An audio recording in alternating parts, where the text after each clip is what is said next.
and welcome back to the Entertainment Vortex. Today we're at Brendan Theaters watching Mile 22. This movie had a lot of star power going into it. Watching the trailers, I was very interested to see how it was going to turn out. With that being said, I did not have high hopes going into this movie. It looked like they didn't really put a lot behind the advertising. It looked like it was just going to be another run-of-the-mill action movie. I was partially right. There were aspects of this movie that were done really well. Let's talk about the cons before we go into the pros here. One of the major cons is the dialogue in this movie. The first quarter to a third of the movie, all the setup, the dialogue was really bad. Some of the things said, and I will exclude Mark Wahlberg's character from this because we'll talk about his character a little bit later, but some of the things that were said by the side characters, some of the government agents, things like that, really eye-rolling stuff. The things they chose to have them say to get across a message was just weird. You have someone that just cusses like 15 times in a row. It's something a 12-year-old would do to make a point. Things like this weren't necessary. It seems like the dialogue dumbed down the movie towards the beginning. With Mark Wahlberg movies of late, you kind of run into an issue where the quality isn't always similar. You have some really bad movies like the Transformers films, and then you have some decent movies like Lone Survivor. He's putting in performances that harken back to some of the days of his older performances in the late 90s and the early 2000s, because there are a lot of really great movies in his pantheon. This movie falls into the former, which is unfortunate. While this movie is not a complete and total garbage fire, it does have a lot of negatives that pull my opinion down on it. To start off with, Nick mentioned it, the dialogue in this movie is pretty abysmal. It feels like there's just this need to just hit you in the face with everything. It's not subtle. It's not something that you have to dig in and really think about what's being said. It's just surface level, trying to get a laugh, but nothing's really funny about it. That's something that's very apparent in a situation like we were in during our showing. A lot of times when you're in a packed house, even when something is mildly funny, it'll get laughs from a few people, and then that laughter kind of spreads. We were in a absolutely empty showing, and there was dead silence after every line delivery. And even when moments seemed like they should have been funny, they just didn't have that punch. There wasn't anything really behind it. It was all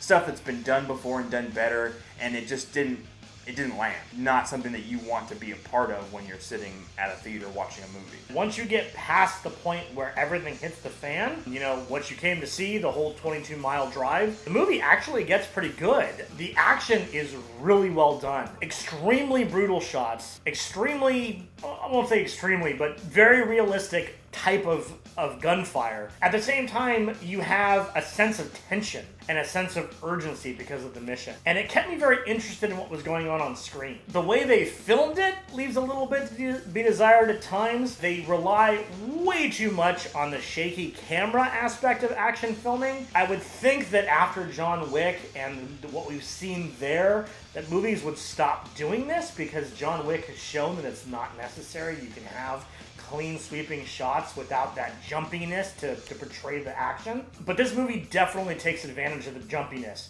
to show the action and to try to increase the tension. Sometimes it gets to the point where you can't even tell what in the world's going on screen. There is so much movement in the camera and so much jumping around and cuts that I had trouble following some of the action scenes. A lot of the scenes that focus on specifically Mark Wahlberg's character have a little bit of weight, a little bit of punch to them, but a lot of the auxiliary characters, they don't really hold anything. If you've got a bucket with the bottom knocked out, it's not going to hold any water. Unfortunately, for an actress that I really enjoy her television performances, Lauren Cohen is pretty one note and just doesn't have a lot of flavor to that character for me. On top of that, you have performances, John Malkovich, that just seem like they're really phoned in and just don't seem like they make a whole lot of sense. And unfortunately, you can't really dig too much into it because, you know, you're getting too far into that giving away plot points territory, but there are just a lot of really flat performances and they just didn't add up to much for me. That being said, I did mention Mark Wahlberg. He puts in a very interesting performance. I won't say it's anywhere near the best thing in his career. You know, he's had some really stellar performances in the earlier parts of his career.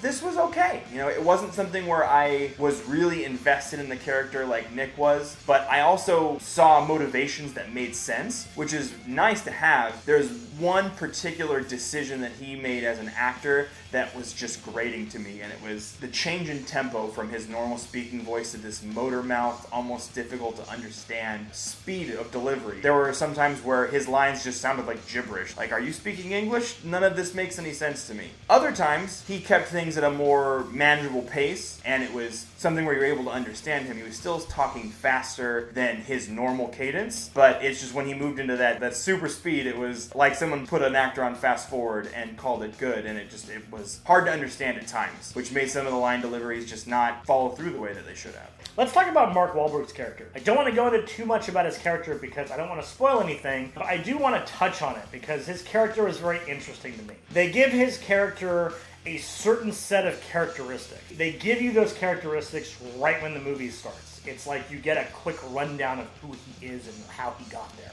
A lot of it really pulled Mark Wahlberg out of what he typically does. His cadence of speaking, the things that he says, the overall idea and feel of his character are different than characters he usually plays. Every once in a while you've got that meme level of Mark Wahlberg in there where he says something and he sounds like he's whining, but that's few and far between in my opinion. Most of the time you have this layered performance from him where he has a specific thing going on with his character and he does a good job of showing that. Everything that he does, the reason he says things, how he says things, the way he interacts with their characters are specifically built off of what you're taught at the beginning of this movie. And I thought that was interesting. I like seeing characters that are more than just the one-dimensional you expect them to be. There was really a reason on the surface why this couldn't have just been another special ops guy that has a particular set of skills and that he's going to use that particular set of skills in this movie, but they really gave him more depth to it, and I appreciated that. Now, the script for me was really bad. The dialogue was just not good in most of the situations, which is unfortunate. But surprisingly, beats from the screenplay and everything, they seemed to work in a lot of places. The way that things were paced through the middle of the story, as far as like the action-heavy sequences,